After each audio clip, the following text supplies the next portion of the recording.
Good day, everybody, and welcome to another waterlogged episode of the Michael and Patty Show. My name is Michael. And I'm Patty. And today, it seems like 120 continuous days of rain with more rain to come on the island. Doesn't it seem like the rain just hasn't ended and doesn't look like it's going to end in the future? No, November has definitely been a very, very wet month for us here. We're sitting here at the Charlottetown waterfront looking out on the yacht club, and it almost looks like the water surpassing the level of the ground, or at least within a couple of feet. Hopefully, we'll see clearer skies soon. So let's get right into it here. The first thing we'll cover is I have a new cottage that's on the water, and within the description, it says it has potential to be a year-round home.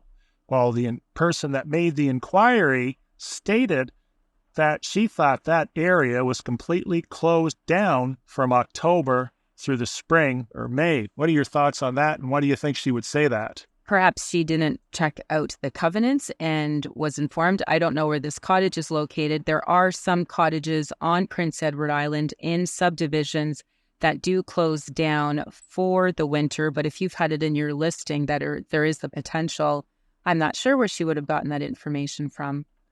Well, this particular person, because I did ask her, has a cottage that's only one road away from this particular cottage. But in her subdivision and along this shore, it's fairly common. It's a part of the South Shore around Cape Traverse, Augustine Cove. There are subdivisions there that have common water systems. Can you explain to me how that works?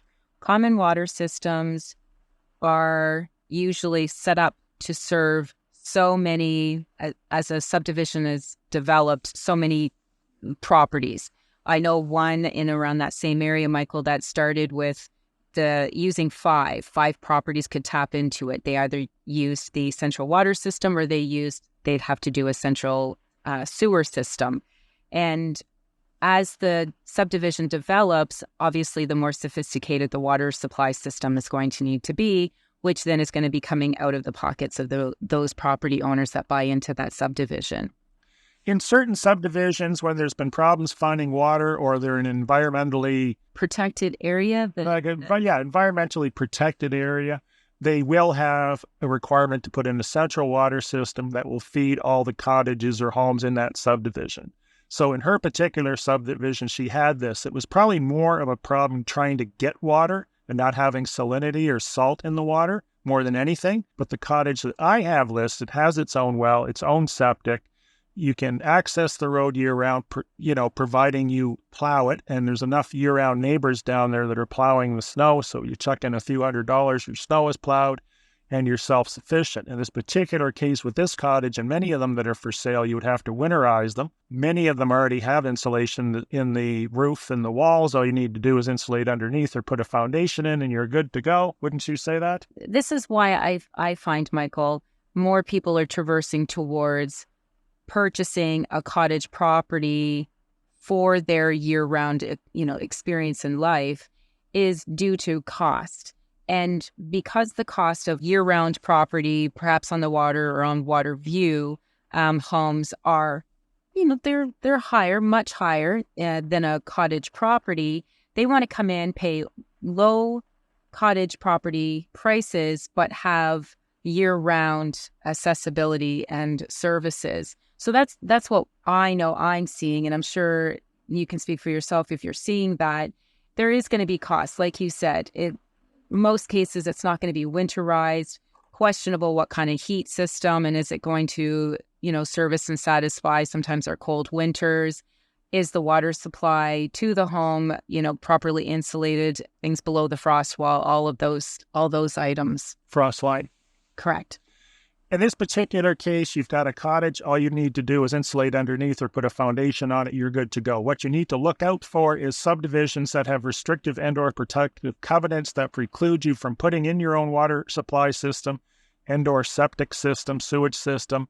Is the community being gated off in the fall to the spring? You're not going to see that too often in PEI, but it does exist with a very limited number of subdivisions.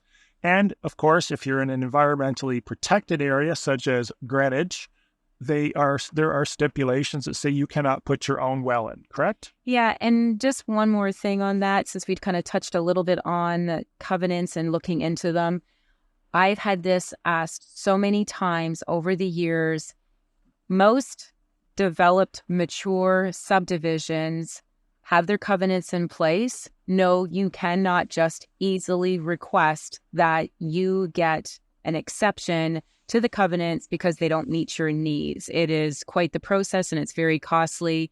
Again, if it's a well-developed subdivision, if it's a brand new subdivision and there's really nobody that's bought into it yet, you still have an opportunity or a chance. But I cannot believe how many times, Michael, over the years, I've had people wanting me to write an offer on their behalf, requesting that this covenant rule and that rule be deleted from the covenants that apply to them purchasing that property. Well, that's just ridiculous. I know. I suppose if they wanted to take the time, money, and energy and get everybody to sign off on that, and it's not in contradiction with what the government is requesting, in that you just can't plop a well in certain subdivisions if the government's not allowing you to because of environmental concerns, they can do that, I suppose, in theory. It's probably never going to happen because someone's not going to like what they're trying to change. In theory, I guess it could change. Erosion reports, we've covered this before, but again, I get questions. And again, this was on this cottage.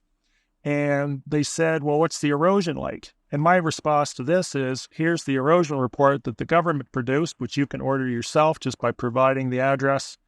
And I believe they ask for the PID number.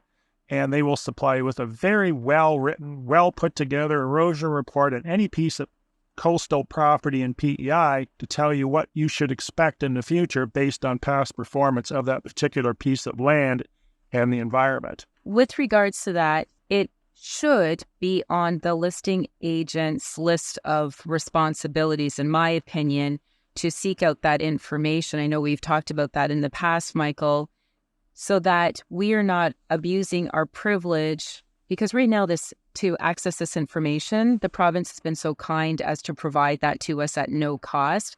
But if you have 500 plus agents, or even say half of them are seeking that out with buyers also putting in requests, the province is going to shut this down. It won't be as quick and timely as it is right now. They may start charging us fees in order to provide this. Whereas if the listing agent did their due diligence, provided that information, put it attached to the listing, it just, again, it's a respect thing, I think, of the services being offered. What if I'm the listing agent and the erosion report comes back and it's a flood zone and the rate of erosion is 25 feet per day? Do I include that with the listing?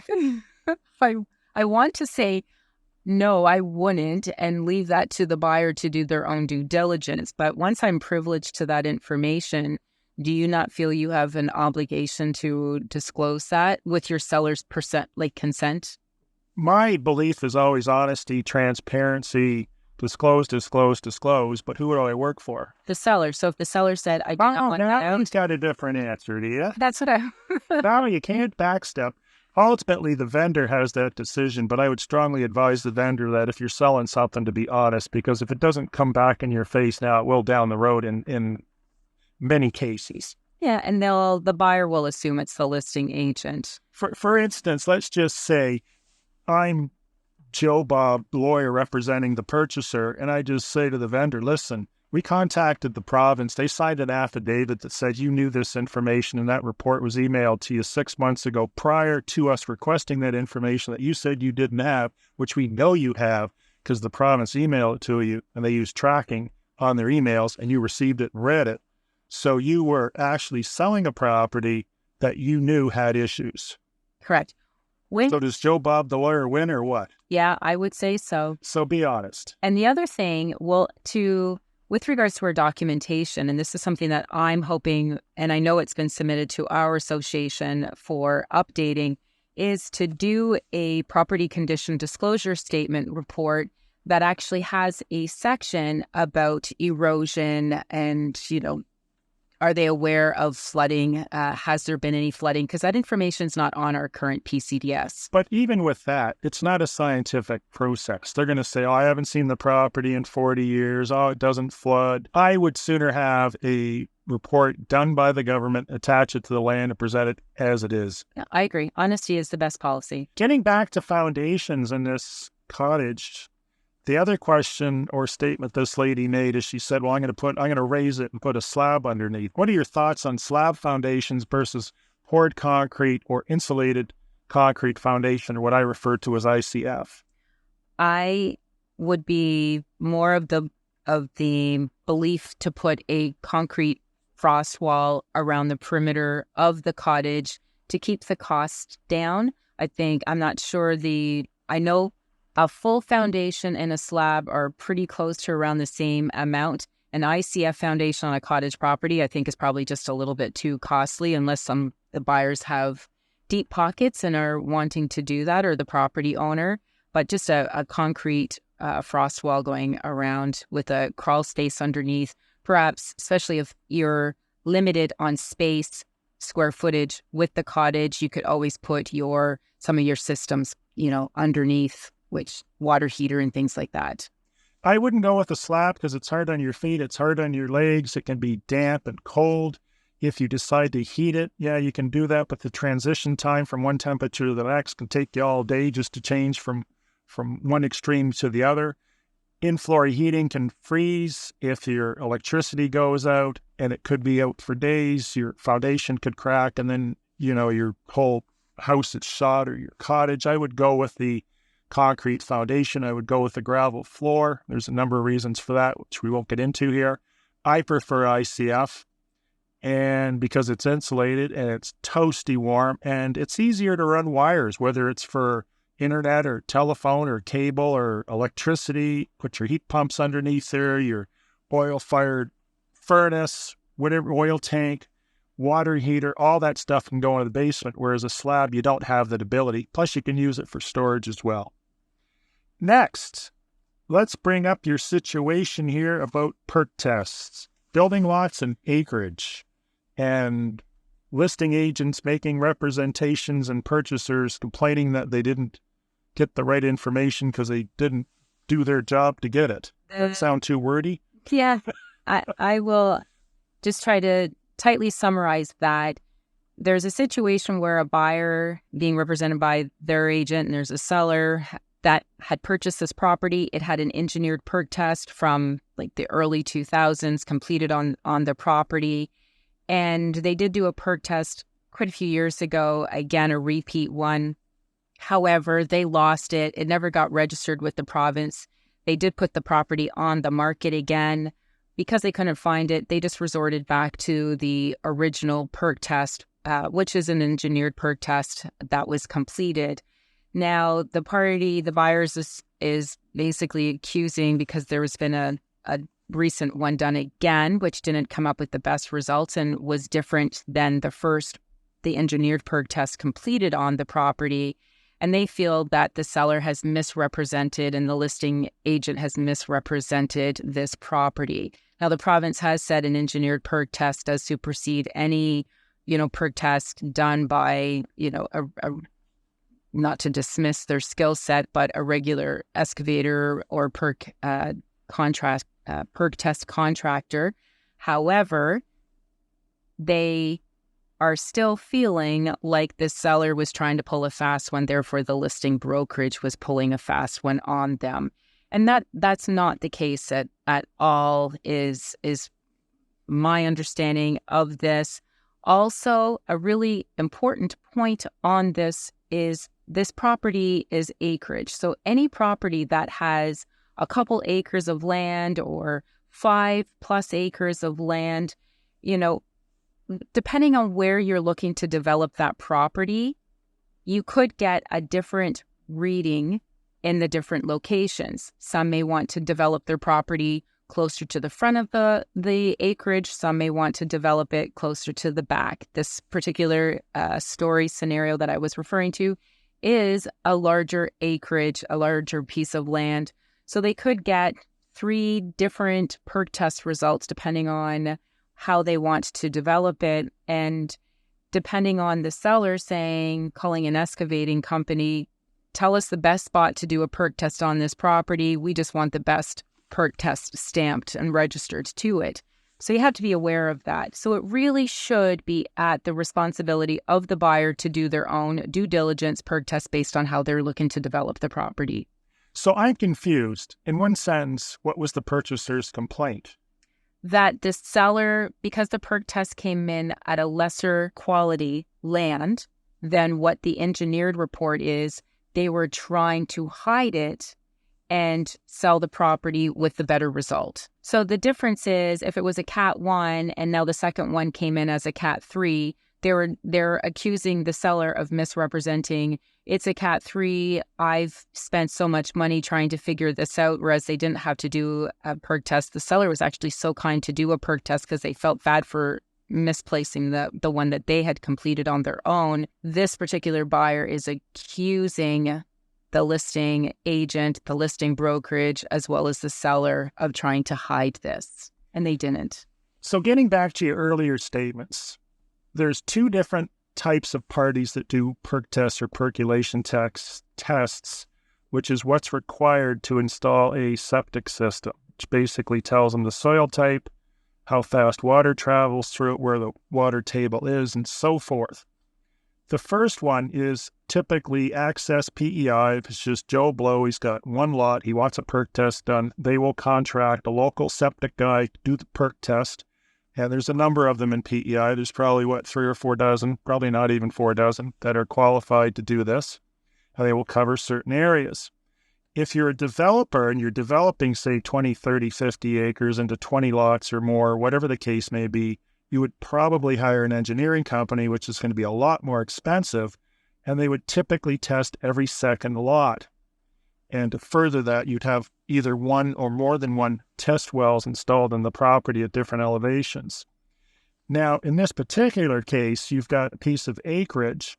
You've got two different perk tests which do not agree with each other. The question is, where were the perk tests done? What time of year was it done? How much rain was there? There's a lot of things, the objectivity of the person doing the perk test. Maybe a 2 looks like a 2 to one guy, but it looks like a 3 to the other and 1 to another. There's a lot of things that enter into this equation, but I find this whole complaint kind of petty. Why they just order their own perk test and pay for it, have it done where they wanted to build their house? No, for sure. And it's, okay. Yeah, it's a treat piece of land. So they're just wanting to do the easiest right up in the front corner type thing instead of having to actually do some clearing, excavate some of the foliage, the trees that are on there to get into the heart of the property where they're actually probably going to end up developing. And you're going to run into that issue as well. If you're trying to perk test a property and it's heavily treed, I, as an owner, really don't want someone ripping down all the trees so they can do a bunch of perk tests in the center. But anyway, that's a different story. But you do have to have access to the location where you're doing the perk test. And you brought up a good point. If they're going to do a perk test, they're probably going to do it at the easiest point, which is probably the highest and driest and the one closest to the road, which if it's waterfront, probably not where you're going to build.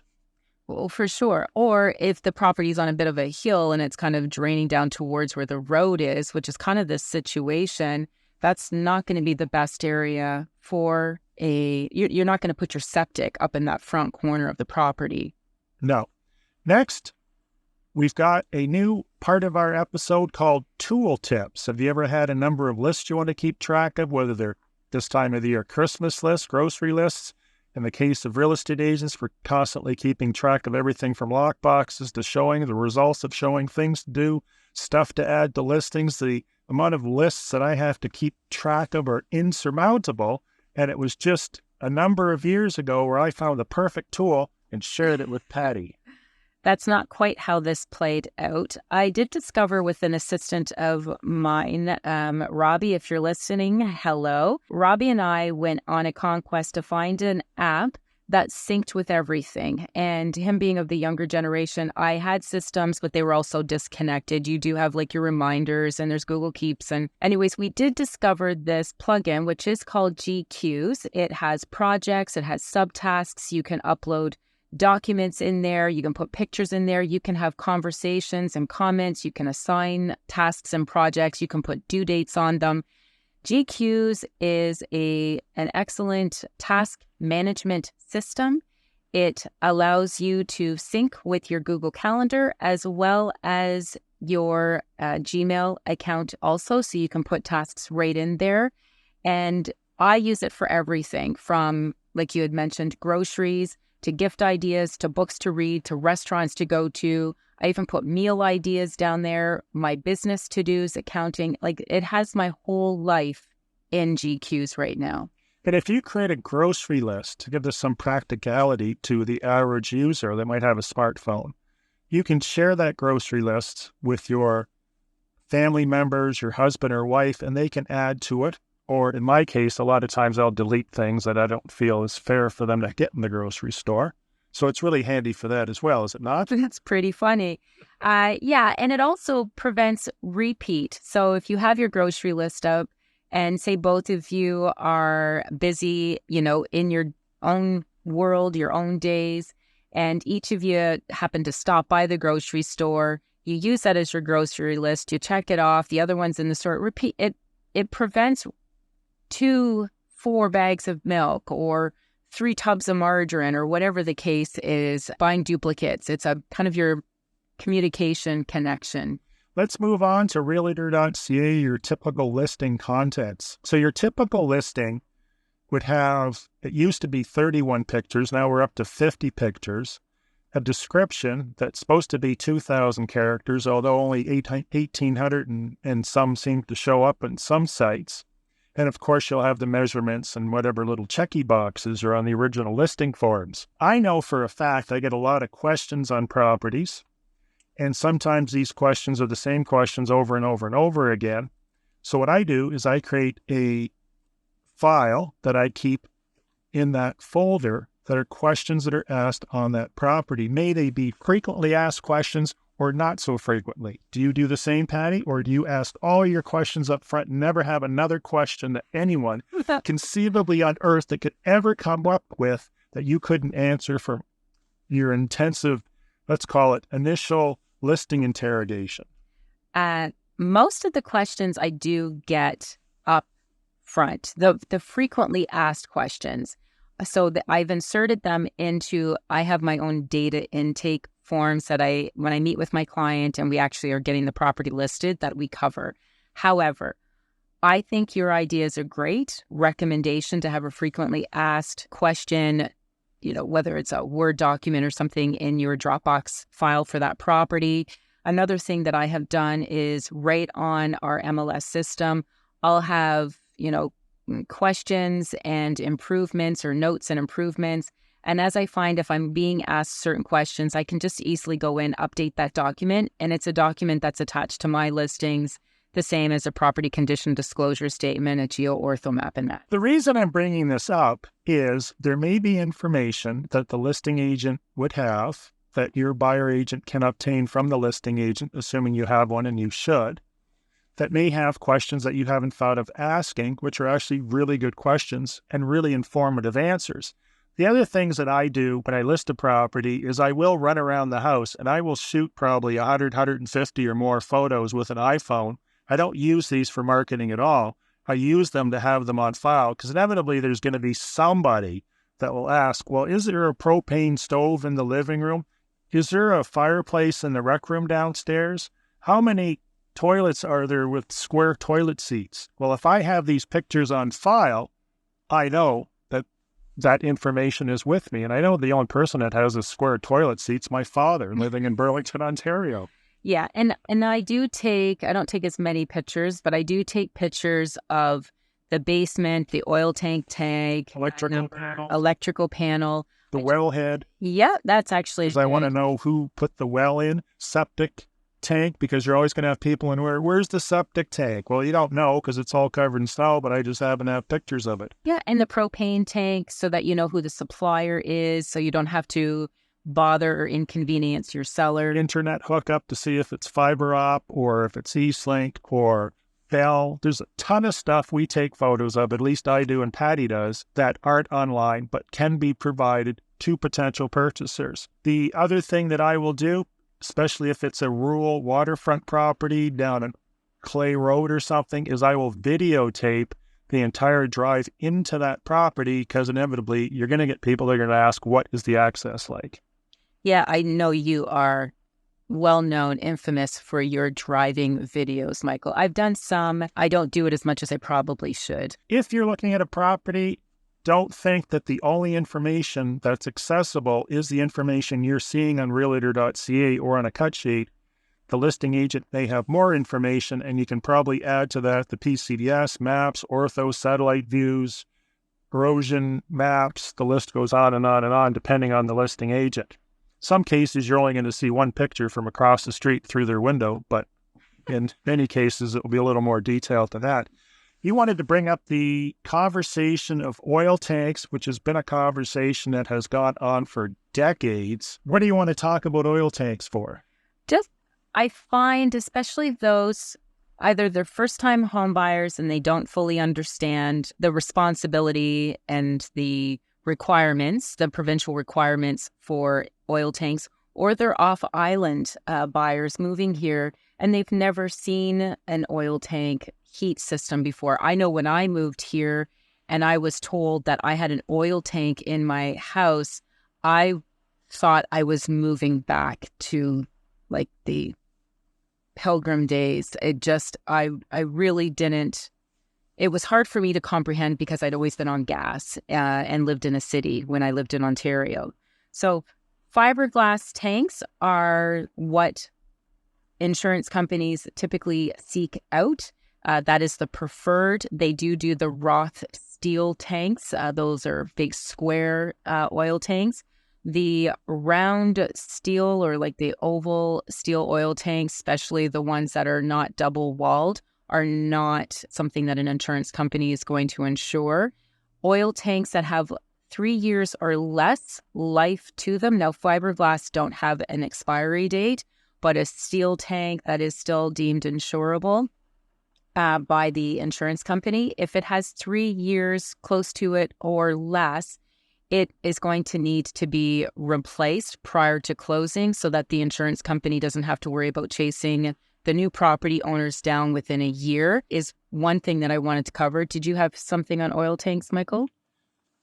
With propane fireplaces, wood stoves, propane tanks, the proximity thereof or installation thereof, location, with oil tanks, chimneys, all of these things must fall within the requirements of the insurance companies, which are constantly changing. You probably want to check with your insurance company or multiple insurance companies prior to closing on that property to make sure you can get insurance. Does that sort of sum it up in a nutshell? Yeah, it does. I will just add that oil tanks, again, so the insurance company wants to make sure that they're insuring a property that has the least amount of risk for any kind of fire hazard, oil spill, or anything. So oil tanks should have one of the plastic oil trays underneath them. They should be in an opened area. They don't typically, unless it's a mini home, like them outside.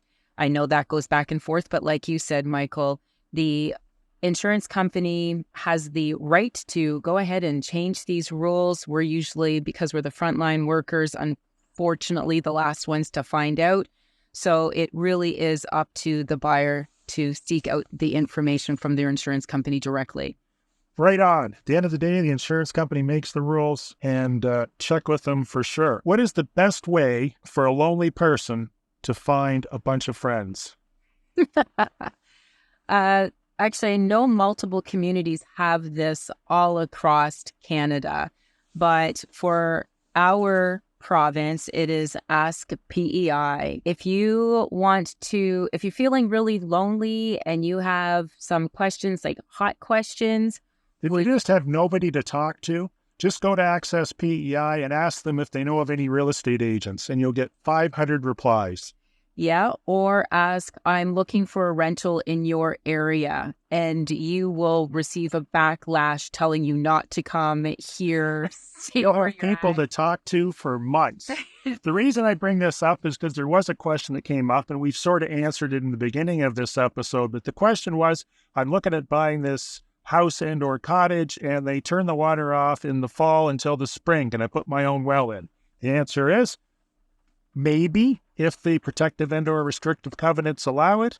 If the government allows it, you're not in an environmentally protected area, and you can actually drill a well and get good water. Does that cover it? Yeah, it all comes back to the covenants, the province, and doing your due diligence and not ask PEI because they don't have a clue based on the property. Right now, we've got one of the real estate courses going on, and I had a text and a phone call from one of the students, and that student asked me, how does the government go about reassessing property taxes on a property?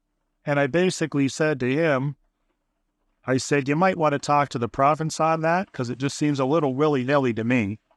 What about you? With regards to how the province makes their determination? How do they increase property taxes? When do they reassess them? When do they put new values on them? I can tell you, this is the answer he got from the province, if you'd like to listen. Yes, absolutely. So basically what the province said, according to this student, is they increase it based on CPI, which cannot surpass 5% annually, which I automatically thought, well, that's a pretty silly way of doing things, because the CPI is basically a measure of inflation and deflation. Have you ever seen property taxes go down? No. But they're saying they're going to index them with CPI. So CPI basically says, it basically measures what a price for a basket of goods or services representative of aggregate, in this case, U.S. consumer spending. So basically what they're doing is they're indexing property taxes based on CPI. So I thought that was kind of silly. I mean, it sounds like a great, simple solution. It's great for the province because inevitably it's probably going to go up every year and you get a paycheck. But just because CPI goes up doesn't necessarily mean that your property value is going up. So I Googled this, and what came up, people complaining, particularly some politicians right in Prince Edward Island, saying that CPI should not be tied to the property assessments. Now, what the government said here is they're saying a new assessment's based on the fair market value of a property and is unrelated to the purchase price. My property isn't necessarily worth what I've paid, which again didn't make any sense to me, because if there's enough of people like me buying the same type of property, isn't that setting what that property is worth? Absolutely. But that, if you look at it, is that to justify if I bought a property for $300,000 and I'm paying property taxes as if it's worth $400,000, is that to give permission for that? They're saying the new reassessments based on the fair market value of the property is unrelated to the purchase price. Moving on. Yeah. I was told that there are typically 4 factors that taxation property records will consider when deciding whether or not to conduct a reassessment at time of the sale. And they are the length of the time the previous sale and the new sale, if there's been any development in the area, if the property is located in a development. If the property is located, I apologize, it's broken up over multiple texts that are printed out. If the property is located in a rural or urban area, if a building permit has been submitted to build a new structure on the property. So that's what they're saying. This goes on a little bit further. At the end of the day, and I've said this on videos on my YouTube channel before, make sure your assessment value is probably less than what your property is worth. Keeping in mind, most people, and we'll ask for Patty's input on this, 99% of them think their property is actually worth more than it is. Would that be a fair statement? I would say, yeah, 99% for sure. And I've had situations where we've had assessment values in waterfront lots for 97. The owner was in the States. He thought, great, I only paid 20 for that property. Now it's worth 97.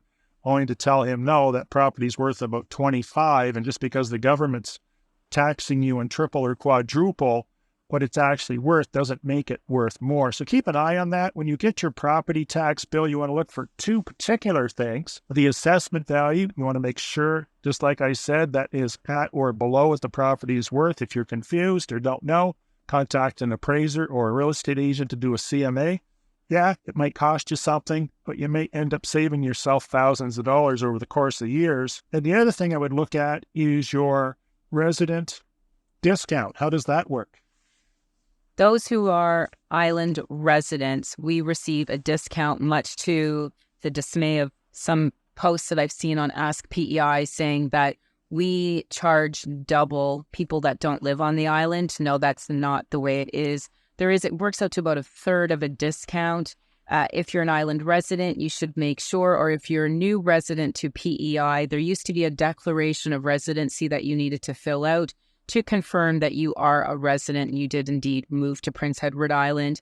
And then you'll get your adjustment, which is retroactive back to the date that you declared residency on PEI. If you are not an island resident and you are getting the discount, I know you're probably not going to do this, but you should call the province and let them know that you don't live here. It's because island residents, and again, PEI is such a special place, they go out, they, look after the province, they pick up trash in May to make the island sparkle and look pretty for the tourists that come, because a lot of people here rely on the tourism income. There are discounts and benefits, and there are things that island residents do to look after PEI, even during the winter months.